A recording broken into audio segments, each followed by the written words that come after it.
triomphe, rejoins le parti sans pilon. Citoyens, citoyennes, on vous court. Des citoyens propres dans une ville propre, nos enfants nous regardent. Pour l'honneur, pour servir, pour la gloire, nous avançons. Je suis un citoyen ordinaire. Citoyen, soldat, frère, père. C'est mon devoir de citoyen. Je n'ai fait qu'une voix. Sud Radio, les vraies voix qui font bouger la France, 19h-20h, les vraies voix citoyennes, Aurélie Gros, Stéphane Pellet. Les vraies voix citoyennes, avec comme tous les lundis, le grand bonheur de recevoir Aurélie Gros et Stéphane Pellet, les co-présidents du G500 Citoyens. Bonsoir. Ah, le micro est ouvert, c'est bon. Les micros sont ouverts. Oui, bonsoir. Bonsoir Philippe David. Et voilà, bonsoir, cher Philippe. Alors, les échéances approchent là pour le G500 Citoyen, à commencer par celle du 25 janvier à Nice. Exactement, l'échéance sur l'étape justice, notamment sur les questions de populisme judiciaire qui se passeront dans les studios de Nice Matin, avec qui nous sommes partenaires, comme Sud Radio d'ailleurs, et comme Var Matin, qu'on remercie. Et qu'on salue. Et qu'on salue, absolument. Évidemment. Donc vous pouvez vous inscrire évidemment sur le site idéal-citoyen avec un s.fr. Et au menu de cette émission, un policier affecté à la BAC, la brigade anticriminalité de Saint-Quentin, s'est donné la mort dimanche 5 janvier à son domicile avec son arme de service. Il s'agit vraisemblablement du premier suicide dans les rangs des policiers nationaux cette année. En 2024, au moins 16 policiers nationaux ont mis fin à leur jour. Johan Dechaine, président de l'association PEPS Policiers en détresse, et Philippe de Paris, auteur de Stick, sont avec nous pour en parler. Près de 20 000 enfants et adolescents révèlent des inégalités et un sentiment d'exclusion sociale préoccupant. Des inégalités préoccupantes qui affectent profondément la jeunesse de notre pays et mettent en lumière des enjeux cruciaux pour l'avenir des enfants et adolescents, en particulier ceux issus des milieux les plus précaires. David Donadei, président de Cité Star, est à nos côtés pour échanger. Bonsoir. Les vraies voix Sud Radio. Et on va commencer avec vous, Aurélie Gros, avec ce sujet lourd, notamment les suicides de policiers. Les suicides de policiers, mais surtout depuis un certain nombre d'années maintenant, on remarque un mal-être profond dans les rangs de nos forces de l'ordre. Je pense que ça touche les policiers, mais ça touche aussi les gendarmes. On sent qu'il y a une opposition aussi souvent de la population, que c'est très difficile au vu du nombre d'événements, de manifestations, plus le terrorisme, les événements qui touchent notre pays au quotidien.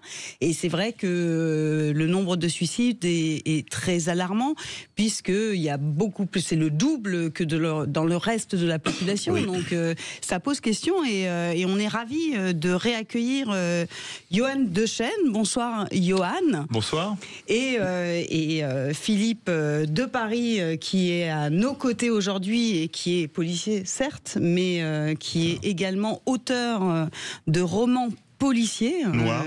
Assez noir. Oui, on voit d'ailleurs la couverture derrière, juste derrière Johan Dechaine, au-dessus de son épaule gauche. Vous pouvez nous le montrer, le livre, Johan, puisque vous êtes le seul à l'avoir. Non, c'est dans l'autre sens. Voilà, génial. Wow.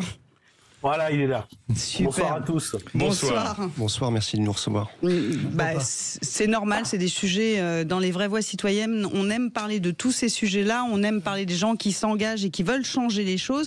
Alors d'abord, Johan, vous qui êtes en visio ce soir, donc vous êtes un collectif de collègues policiers qui s'engagent dans la prévention du suicide. Et aujourd'hui, quel est votre constat? Est-ce que vous pensez que la situation s'est améliorée ou pas encore? Alors, moi, j'aime pas dire que la situation s'est améliorée, dans la mesure où il y a quand même eu l'an dernier, nous, on a dénombré 27 suicides. Donc, évidemment que si on reprend, si on retrace un peu l'historique des suicides dans la police, on était à 45 suicides par an en moyenne. Aujourd'hui, depuis 2 ans à peu près, c'est en baisse. Donc c'est toujours trop, mais c'est en nette amélioration. Parce que aujourd'hui, il y a beaucoup de choses qui sont mises en place par le ministère de l'Intérieur, par nous, ce que nous faisons associativement.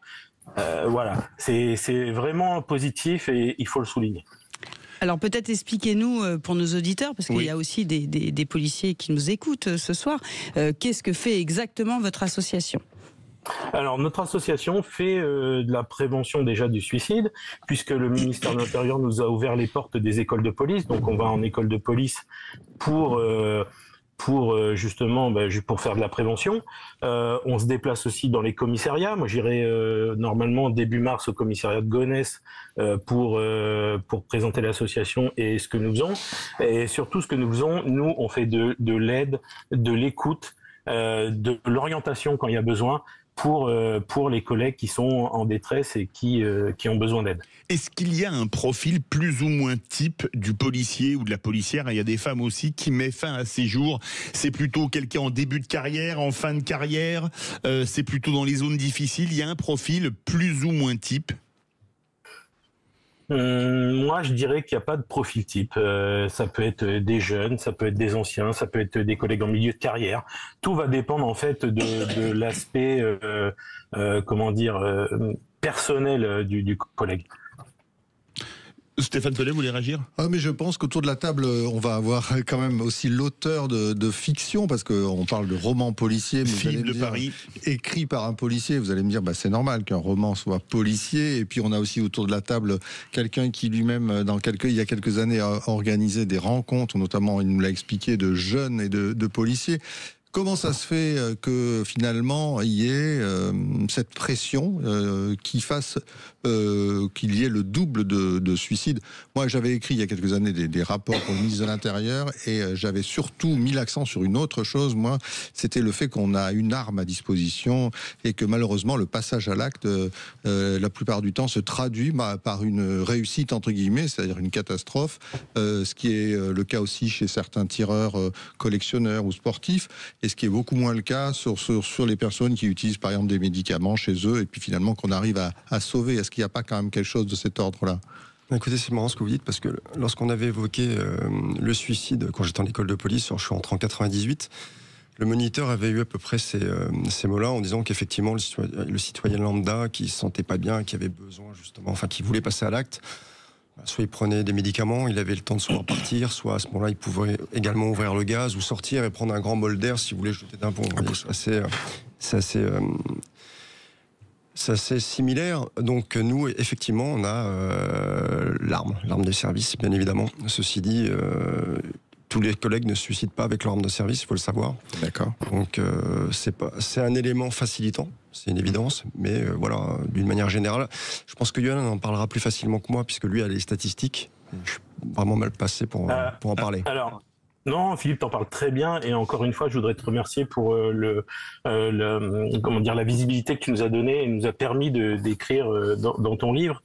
Voilà, effectivement, l'arme de service facilite le passage à l'acte, mais on a des études qui montrent que désarmer un policier va finalement, plutôt que de chercher des solutions à ses problèmes, va plutôt chercher à savoir comment il peut se suicider sans son arme de service. Donc nous, on part pas du principe qu'il faille désarmer un policier, mais plutôt essayer de chercher des solutions et des choses qui peuvent finalement l'empêcher de passer à l'acte. Voilà. Et il faut savoir, juste, je voudrais, les chiffres du ministère de l'Intérieur, c'est 1 collègue sur 2 qui se suicide avec son arme de service. D'accord. On va continuer ce débat dans quelques instants, mais Maxime me rappelle dans le casque justement qu'il faut faire une pause. On se retrouve dans quelques instants pour qu'on continue à parler de ce mal-être des policiers. On rappelle que beaucoup de suicides, 27 l'an dernier, et dans la gendarmerie également, parce qu'on pense évidemment aux gendarmes qui nous écoutent. Vous voulez témoigner? Le 0826 300 300, on se retrouve tout de suite sur Sud Radio. Sud Radio. Parlons vrai. Parlons vrai. Sud Radio. Parlons vrai. Sud Radio. Parlons vrai. Sud Radio, les vraies voix qui font bouger la France. 19h-20h, les vraies voix citoyennes. Aurélie Gros, Stéphane Pellet. Retour des vraies voix citoyennes avec, comme tous les lundis, Aurélie Gros et Stéphane Pellet. Et on parle d'un sujet lourd. On est avec Yoann Dechaine, président de PEPS Policiers en détresse, et Philippe de Paris. Alors, policier également, mais également romancier et auteur de romans noirs. Alors, comme on a Yoann en visio, il y a votre roman derrière avec sa belle couverture rouge, Styx. On va en parler rapidement. Qu'est-ce que ça raconte et qu'est-ce qui vous a inspiré d'écrire, vous, en tant que policier? Ce qui m'a inspiré, c'est l'aspect romanesque qui est assez permissif, surtout eu égard à ma position. Je suis actif, donc je voulais pas faire de biographie. Je m'en sentais déjà pas légitime. Et c'est vrai que le fait de pouvoir écrire du romanesque, ça me laisse beaucoup de champs d'action. Styx, c'est mon 5e roman. Les 3 premiers, c'est une trilogie donc sur la BRI. Après, j'ai fait une brigade de recherche et d'intervention, policier d'élite. Ouais, groupe d'intervention sur la capitale et anti-gang. J'ai écrit une fiction également sur la sophrologie et l'hypnose, mais ça c'était quelque chose qui me tenait plus à cœur et qui est complètement différent. Bien dans le micro. Pardon. Et après je suis parti sur Styx. Je voulais vraiment quelque chose de plus immersif. Donc l'arche principale c'est le 11e arrondissement, c'est ma première affectation. Donc j'ai juste gardé cette arche et après je suis parti sur l'arrivée d'un jeune policier qui vient de sa province suite à l'obtention de son concours, avec toutes les difficultés que l'intégration dans la police et au sein d'une nouvelle ville peut amener. Et l'idée, c'était vraiment qu'il y ait une descente aux enfers.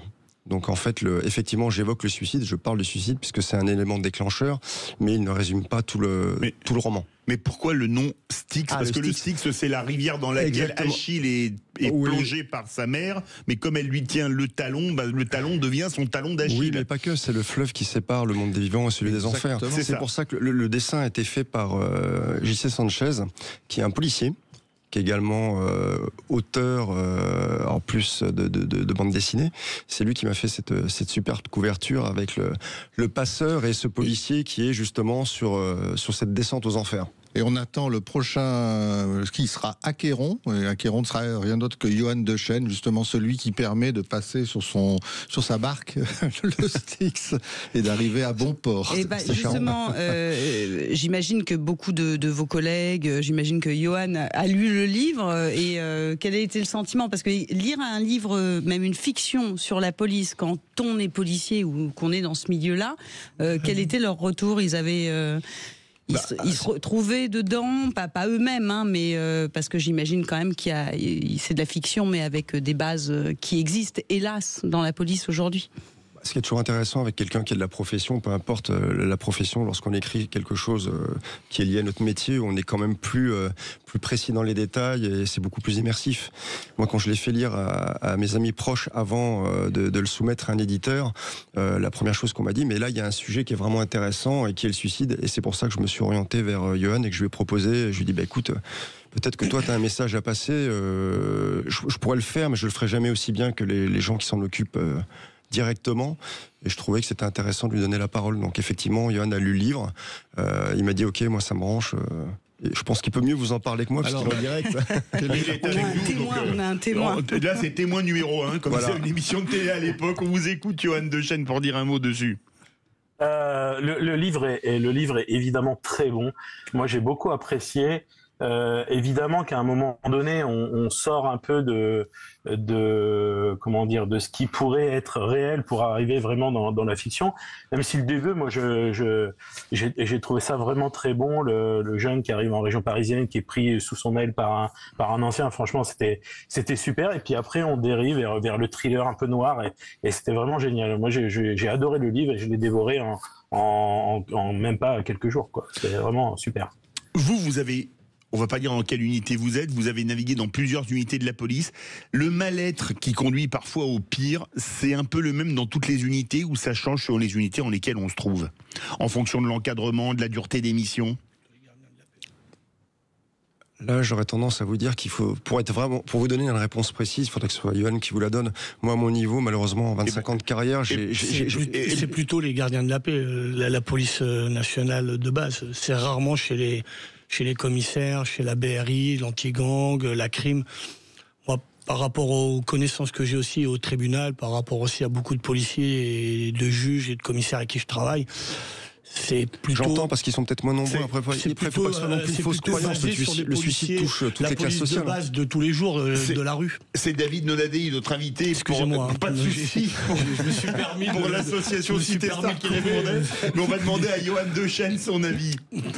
Moi, ce que j'en pense, alors évidemment, moi je vais prêcher pour ma paroisse, mais évidemment qu'il y a beaucoup de gardiens de la paix, brigadiers chefs, majors qui se suicident et pas des commandants ni des commissaires, même si ça peut arriver, c'est déjà arrivé. Mais évidemment, ils sont moins nombreux, donc peut-être que niveau statistique, évidemment, les pourcentages sont moins importants. Mais ça touche évidemment tous les fonctionnaires de police, même les administratifs. Vous avez des administratifs qui se suicident, ou de la police scientifique aussi qui se suicide également. Donc ça touche tout le monde, vraiment. Alors justement, ce qui serait intéressant, c'est que vous nous disiez peut-être à partir de ce qu'on peut lire dans une fiction, mais par rapport aussi à tous les témoignages qu'on a autour de la table, quelles sont les actions principales de prévention? Vous aviez parlé tout à l'heure de la formation, donc vous intervenez au moment de la formation, et ça tombe bien parce que on a aussi un formateur derrière le romancier, donc auteur de Styx. Qu'est-ce qu'il y a d'autre comme étape, comme moment où on peut faire de la prévention? Je pense que la prévention, on peut la faire à toute échelle.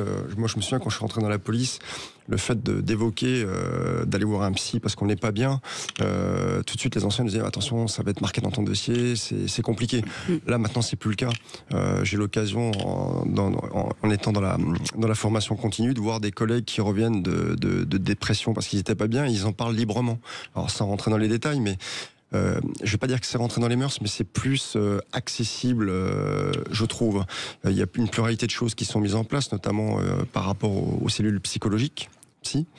Il y a les techniques d'optimisation du potentiel qui ont été mises en place dans la police depuis quelques années, qui fonctionnent plutôt bien. Alors pour le décrire rapidement, c'est une formation qui est faite pour aider les policiers à comprendre, par exemple, les mécanismes du sommeil, du stress, et leur donner des billes. Et c'est vraiment une formation à caractère pédagogique qui est faite uniquement pour le policier. Donc c'est quelque chose qui marche bien et qui est en plein essor dans la police nationale. Alors bien évidemment, ça ne fait pas tout, hein, c'est pas un remède, mais je pense qu'il faut quand même souligner qu'il y a beaucoup de choses qui sont mises en place. On parle beaucoup plus librement, bien évidemment, les gens parlent beaucoup plus librement, et je pense que la première chose à faire, c'est de parler aussi bien avec ses collègues ou dans son milieu personnel, et c'est ça qui est à mon sens le plus important, la communication. Et sinon, petit clin d'œil, vous parlez pas de sport dans tout ça, mais peut-être le fait d'en faire, ça peut permettre il y a des heures qui sont obligatoires dans la police nationale. Il y a des créneaux qui sont alloués pour les policiers pour qu'ils puissent faire du sport librement. Mais les policiers sont sportifs. Hein. Il faut pas s'y méprendre. J'en doute pas. Les policiers sont sportifs. Mais en matière de prévention, je pense que c'est intéressant. Ouais. Alors moi, j'ai été surpris. Bon, pour pas le citer, je venais de la BRI à Paris, et quand je suis arrivé dans le sud de la France, je savais pas trop à quoi m'attendre au niveau sportif par rapport à mes collègues. Et non, ça court, ça fait du sport, ça fait de la boxe. Ils sont vraiment sportifs. N'en doutez pas. David Dehaene, vous voulez dire un mot ? Moi, je pense qu'il y a quand même 3 points importants que les policiers parlent très peu aujourd'hui, et que moi j'ai vécu, parce qu'en tant qu'ancien sportif de haut niveau et en tant qu'ancien footballeur à l'époque, j'ai été le premier en France qui avait créé les matchs police contre jeunes. En 87, quand il y avait eu la mort de Malik Osekine, en 86, la rue de Rennes, et j'avais organisé le premier match de foot à Chenevière, à la Varenne, au Bois-l'Abbé, là, à côté d'où j'habitais. Et c'est vrai que c'était un match, à l'époque, Pierre Jox, le ministre, m'avait reçu et voulait pas le faire parce qu'il avait peur que ça parte, sachant qu'il y avait eu un an auparavant les émeutes de Vaux-en-Velin à Lyon. Et il y a quelque chose qui fait qu'aussi la police a vachement changé et qu'il y a eu beaucoup plus de suicides aujourd'hui que par rapport à avant. Et ça, je le sais par rapport à des syndicats de police, parce que moi, j'ai rencontré beaucoup de syndicats de police quand je me suis présenté aux élections, et j'avais parlé avec beaucoup de commissaires qui font partie de l'association et qui sont là, et beaucoup de gens de la préfecture. Et en fait, à l'époque, il y avait quand même 3 axes aussi qui permettaient aux policiers, je pense, de mieux vivre qu'aujourd'hui. Le premier axe, c'était qu'il y avait quand même des commissariats de proximité. Ça veut dire qu'à l'époque, il y avait quand même beaucoup plus de policiers qui parlent avec les citoyens, qui étaient moins à l'écart des citoyens et qui se sentaient plus proches de discuter avec les jeunes de quartier, tout ça. Il y avait une meilleure ambiance et une meilleure approche. Moi, je me rappelle dans les années 80, jusqu'à 94, parce que c'était vraiment les périodes où là, il y avait vraiment plein de choses qui ont été faites à ce niveau-là. Il y avait ce premier point qui était important. Il faut aller un petit peu vite, David, parce que nos invités après vont nous laisser. Donc, chose qu'on va dire. Voilà. parler donc, après. Voilà, donc ce premier point-là, donc déjà les commissaires de proximité qui ont disparu. Deuxième point, c'est que moi, quand j'avais organisé ces matchs police contre jeunes, ça a été répandu dans toute la France. C'était quand même quelque chose qui était bien, que Sarkozy a donc annulé suite à avoir suspendu un commissaire pour avoir fait un match de foot en disant que la police n'était Toulouse, exactement. Voilà, exactement. Il avait dit le but c'est pas de faire des matchs de foot, mais d'arrêter les gens. Et le troisième point, c'est qu'il y avait une vraie formation des policiers, comment dire, qui était à Paris. Et aujourd'hui, tu as beaucoup de jeunes, comme vous l'avez dit, qui viennent de Toulouse, de la campagne, du sud, où il n'y a pas les mêmes agrégations, comment dire, de violence dans les quartiers qu'aujourd'hui dans les quartiers à Paris, Île-de-France.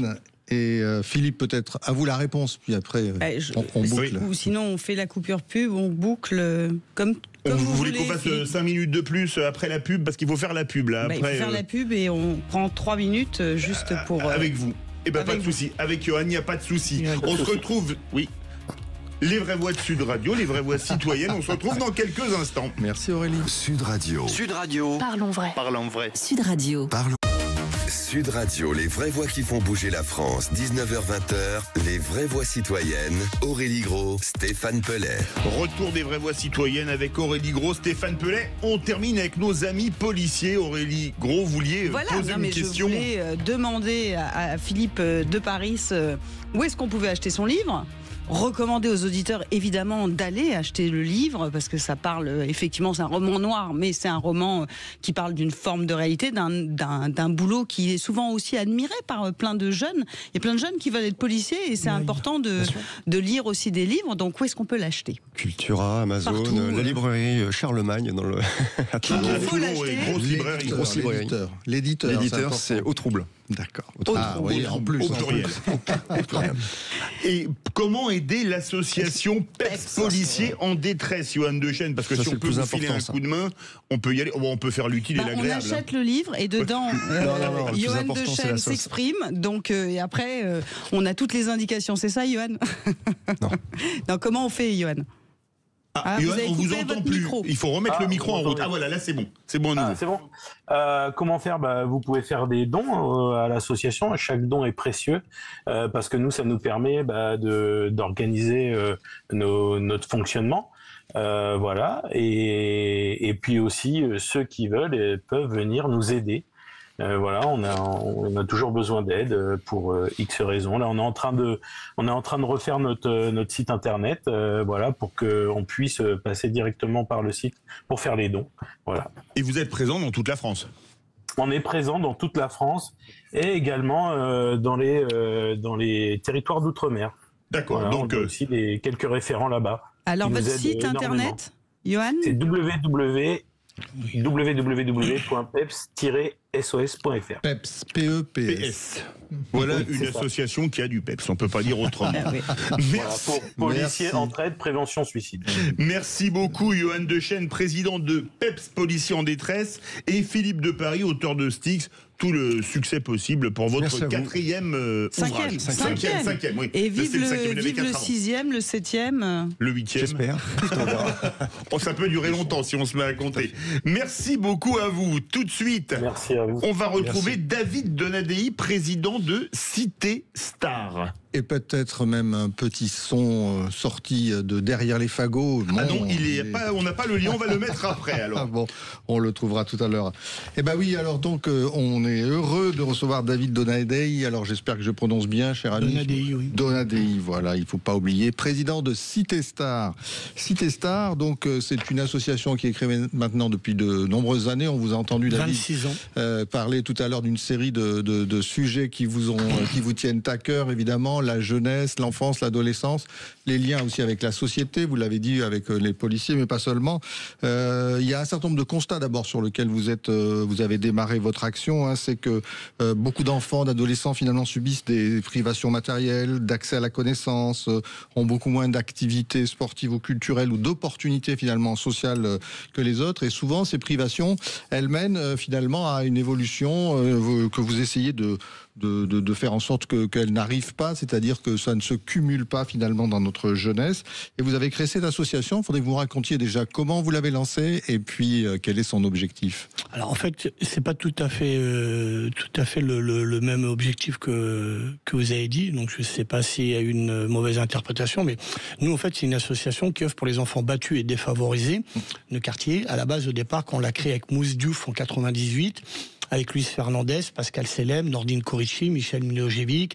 Beaucoup d'anciens footballeurs. Hein. Philippe Candeloro, Jean-Pierre Mocky, Patrice Laffont, moi, donc que des personnalités du monde sportif, artistique et médiatique. Aujourd'hui, c'est une association qui regroupe 300 personnalités. Et en fait, au départ, c'était pour les enfants défavorisés de banlieue. Par Île-de-France. Après, on a fait, une cellule, en 2002 pour les enfants victimes d'agressions sexuelles, et pour les enfants maltraités. Voilà. Donc, et après, en 2014, on a créé une cellule avec 3 hôpitaux avec lesquels on travaille, l'hôpital Necker, l'hôpital Rothschild et l'hôpital Debré.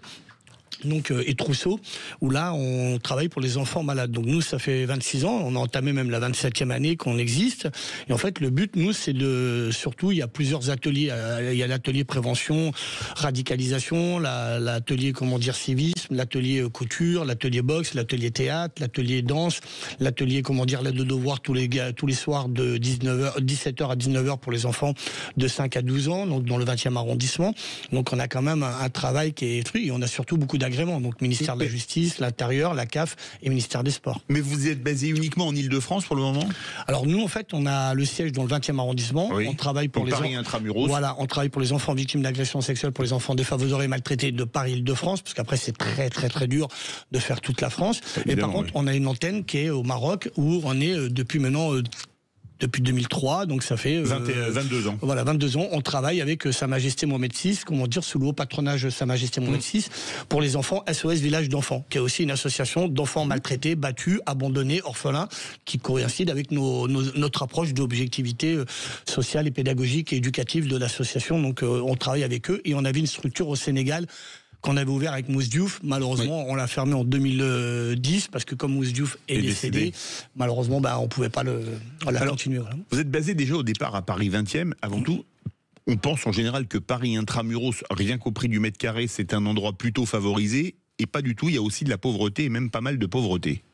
Dans le 20e, c'est quand même un des quartiers les plus populaires de Paris. Mais c'est quand même plus cher le mètre carré dans le 20e que dans 90% des villes de province. Ça, je savais pas, vous me l'apprenez. Je suis pas dans l'immobilier, donc je sais pas. J'ai passé la moitié de ma vie en province. Je vous crois, hein, mais je suis pas dans l'immobilier, donc moi, j'ai pas fait le mètre carré, mais. Il y a quand même des mais c'est un quartier quand même très populaire. Oui, voilà. Oui. Dans le 20e, c'est quand même 18, 17e, 18, 19e, 20e, 11e et 12e, c'est quand même assez populaire. Hein. C'est quand même pas les quartiers les plus riches de Paris. Ça, c'est clair que c'est pas le 8e, le 16e et le 7e, on est bien d'accord. Mais il y a des enfants, il faut rassurer, il y a comme des enfants défavorisés dans le 15e avec qui on travaille, avec Philippe Goujon, le maire. Il y en avait dans le 16e aussi avec Claude Goasguen qui est plus là et maintenant avec son nouveau Jérémy Redler. Mais il y a quand même des enfants défavorisés aussi dans le 17e. Bon, beaucoup moins que dans le 20e, 19e ou 18e. Il y en a quand même. Mais au fur on fait aussi les banlieues. Voilà. Alors, quelle est votre actualité, David, finalement? Et qu'est-ce qui fait qu'il y a peu de temps, je crois, vous avez organisé une magnifique soirée pour lever des fonds.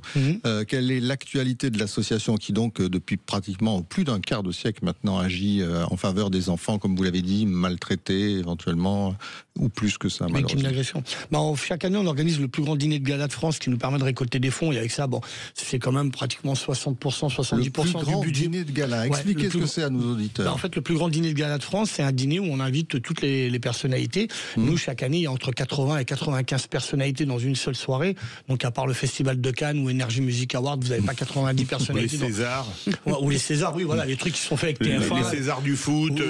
Pas les Césars du foot, c'est l'UNFP, voilà, le truc. Mais après, c'est les gros trucs avec les chaînes TF1 ou qui est politisé, voilà le truc. Mais je veux dire, près d'une centaine de stars, il y a quand même une centaine de personnalités dans une soirée, ça n'existe pas en France.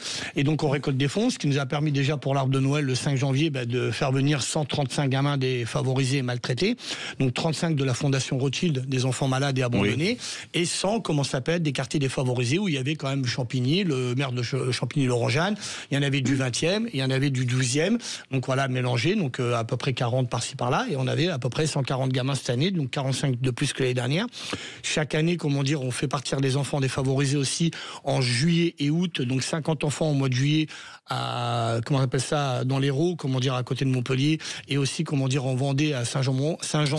Oui. Voilà. Donc on fait 50 gamins au mois de juillet, 50 gamins au mois d'août. Après, c'est en fonction de l'argent. Il y a des années où on en vend à 60, d'autres 50, c'est en fonction des recettes qu'on récolte. Et on fait l'aide de devoir tous les jours pour l'association pour les enfants. Comment vous identifiez les enfants? Je veux dire, si...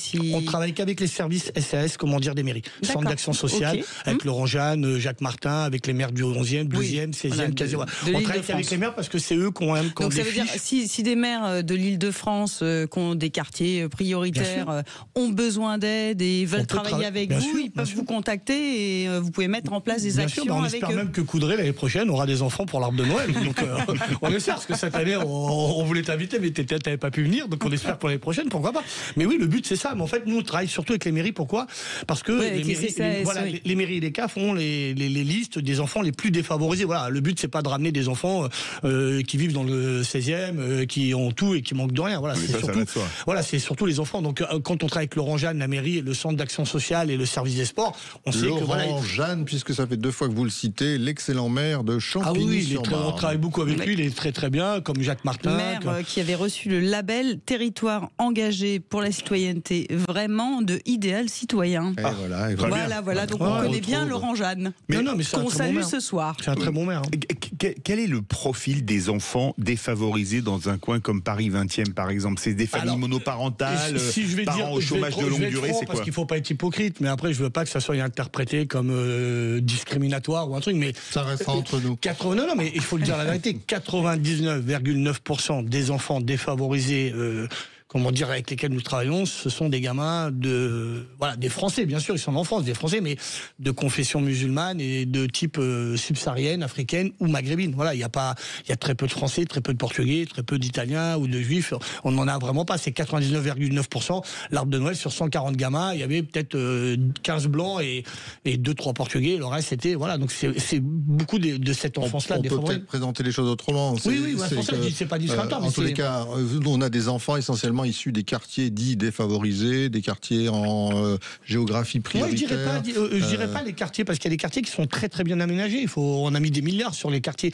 C'est aussi une question d'éducation des parents. Nous, on sanctionne beaucoup les parents parce qu'il y a une question d'éducation des parents. Les enfants sont issus de ces quartiers-là. Exactement. Voilà, il y a beaucoup d'enfants qui sont issus de ces quartiers parce qu'il y a des familles qui en font plusieurs et qui n'ont pas les moyens.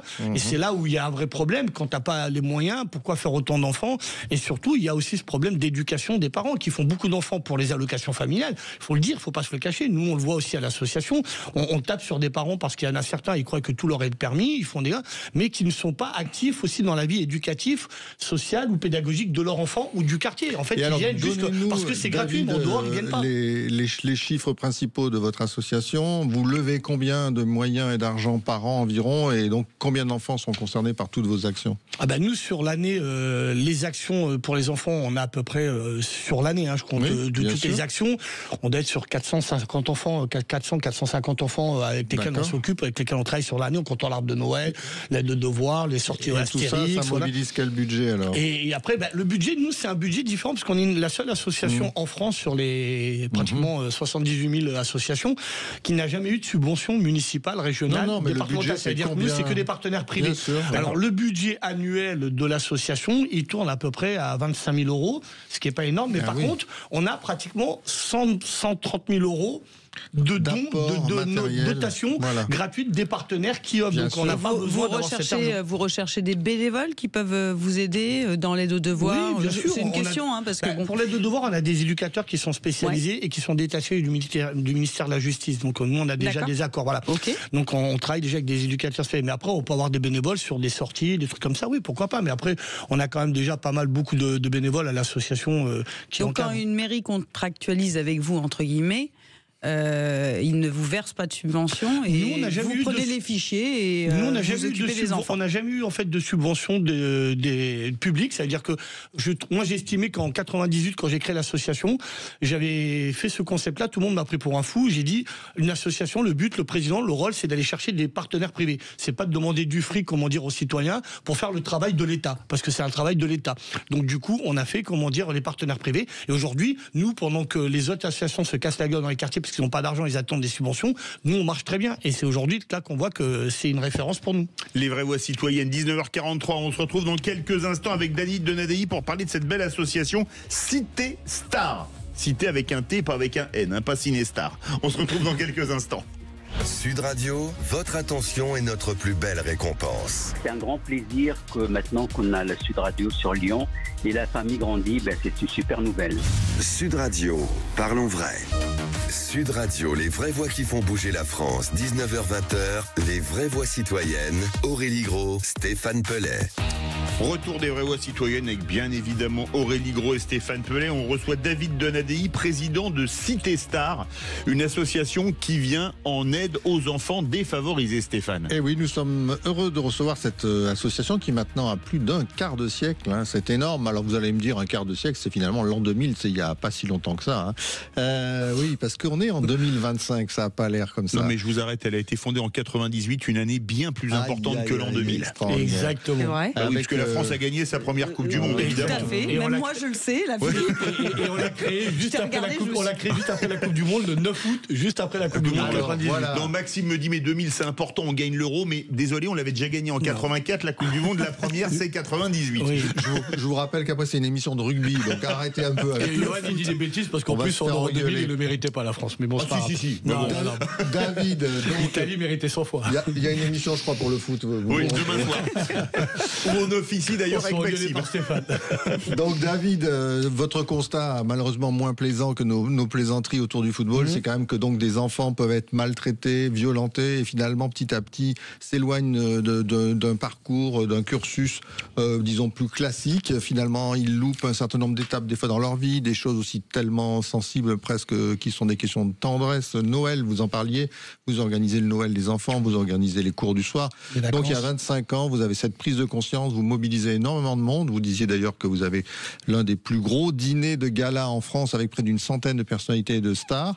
Et finalement, qu'est-ce que vous auriez envie de demander au pouvoir public, même si vous avez expliqué que vous travaillez sans subvention et avec que de l'aide privée finalement, qu'est-ce que vous attendez des ministres actuels et du Premier ministre pour l'enfance en danger? C'est une très bonne question, j'attendais que tu la poses parce que je voulais en parler sur tout ça, parce que moi je suis un des seuls en France avec Bruno Solo, quand on parle de ça, c'est très difficile, il y a très peu de radios qui nous accueillent quand on parle d'enfance maltraitée, victime d'agression sexuelle, et je trouve qu'en France, on a un vrai problème avec les politiques, et je le dis comme je le pense, ça plaît ou ça plaît pas, mais je pense qu'on a un gouvernement qui est quand même, je le dis comme je le pense, qui est axé avec beaucoup de gens qui pour moi sont des pédophiles. Je le dis comme je le pense. Ça c'est votre responsabilité. Oui, c'est ma responsabilité. Tout à fait, c'est ma responsabilité. Je le dis comme je le pense. Même je le dis comme je le pense et je le dis avec Bruno Solo l'a dit aussi.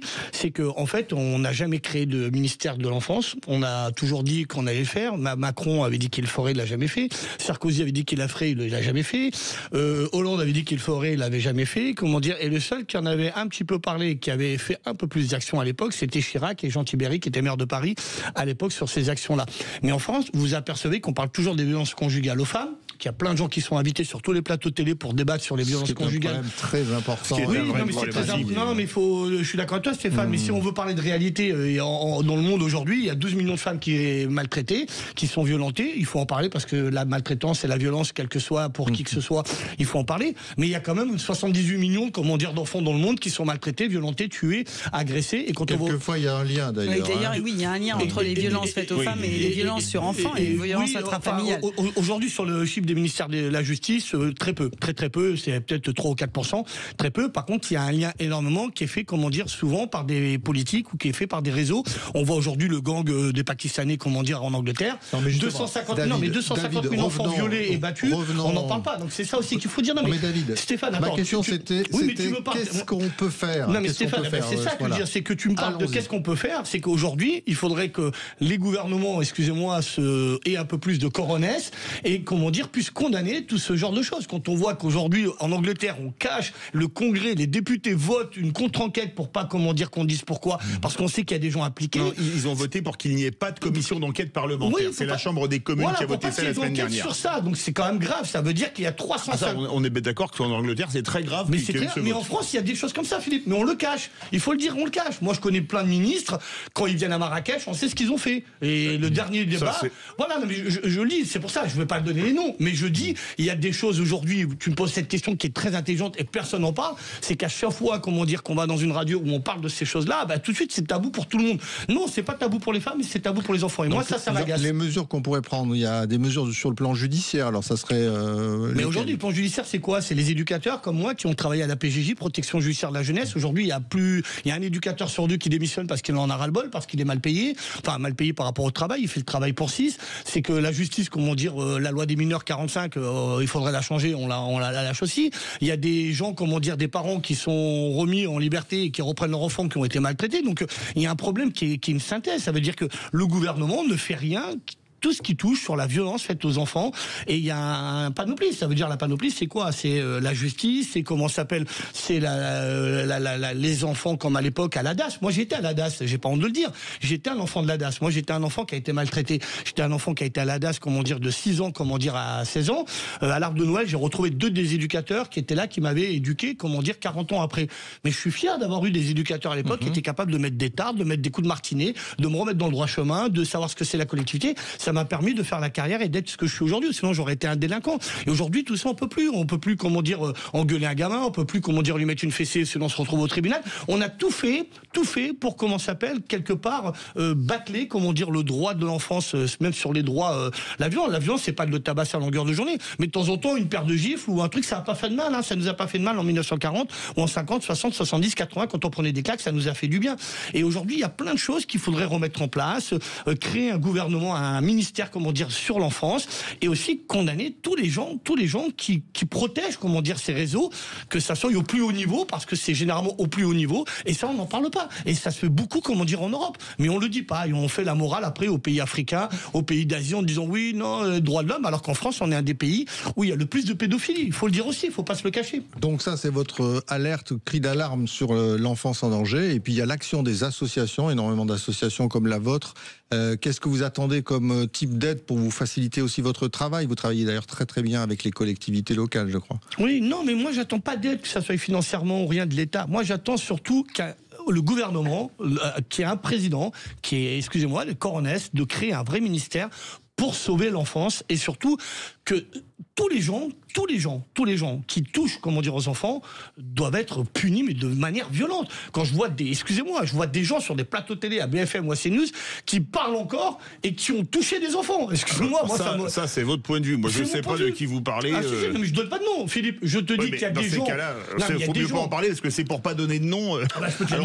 On va pas donner les noms ici. Moi, je peux les donner si tu veux. Moi, j'ai pas peur. Voilà. Non, mais il y a beaucoup de. En fait, vous souhaitez que tout le monde prenne ses responsabilités et que ce sujet-là soit enfin remis sur la table et qu'on puisse en parler relativement librement. D'ailleurs, on a des associations sur le viol sur enfants comme Colosse au pied d'argile qui se bat. Avec un ancien rugbyman, il y a même un film qui avait fait avec Eric Cantona. Et c'est vrai que c'est des sujets relativement tabous qui sont toujours un petit peu mis sous le tapis. Exactement. Et donc, demander au gouvernement de prendre en considération et de montrer qu'il y a une vraie volonté politique à travers un ministère dédié. La même politique qu'on peut faire, pour les violences faites aux femmes. Le problème, c'est que pour les violences faites aux femmes, on en parle énormément, sur tous les plateaux, mais pas pour les enfants. Et comment aider votre association?